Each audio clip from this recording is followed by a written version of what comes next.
Andhra omni பேருந்து தீ விபத்தில் திடீர் திருப்பம் ஏற்பட்டிருக்கிறது. கூடுதல் விவரங்களை செய்தியாளர் சரவணன் வழங்க கேட்போம். சரவணன், வணக்கம். தற்போது கிடைத்திருக்கக்கூடிய புதிய தகவல் என்ன இந்த விபத்துல?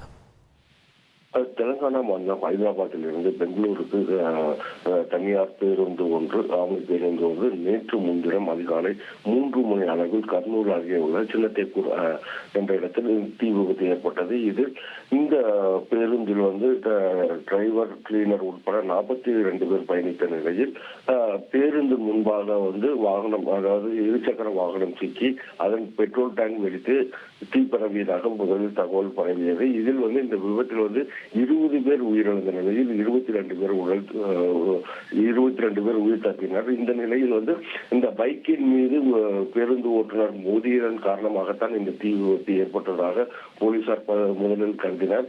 பின்னர் தான் தெரிய வந்தது. இது விசாரணை நடைபெற்ற பொழுது இது குறித்த விசாரணையில் இந்த அந்த இருசக்கர வாகனத்தில் இருந்த சிவசங்கர் என்பவர் தனது நண்பர் நானியுடன் மது போதையில் நேற்று முன்தினம் இரவே ஒரு பெட்ரோல் பங்கிற்கு பெட்ரோல் போட சென்றுள்ளார்.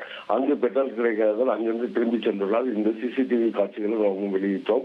இதை தொடர்ந்து அந்த இளைஞர்களும் வேறு இடத்தில் பெட்ரோல்களை போட்டுக்கொண்டு சாலையில் சென்ற பொழுது நிலை தடுமாறி, அதாவது கட்டுப்பாட்டை இழந்து வலது பக்கம் உள்ள சுவற்றில் மோதியதில் அந்த சிவசங்கர் என்ற இளைஞர் சுவரின் மீது மோதி தடுப்பு சுவரில் மோதி உயிரிழந்தார். இதனை பார்த்த நானி என்பவர் அங்கிருந்து தப்பிச் சென்றுள்ளார். இந்த சிறிது நேரத்திலேயே பின்னால் கொண்டிருந்த ஆம்னி பேருந்து அது நடு ரோட்டில் கிடந்த இருசக்கர வாகனத்தின் மீது மோதி இழுத்துச் சென்றது. இதன் காரணமாக விபத்து ஏற்பட்டிருக்கிறது என்பது தற்போது அந்த ஓட்டுநரிடம் நடத்தப்பட்ட விசாரணையில் தெரிய வந்துள்ளது. இது தற்போது ஒரு பெரிய திருப்பத்தை ஏற்படுத்தியுள்ளது.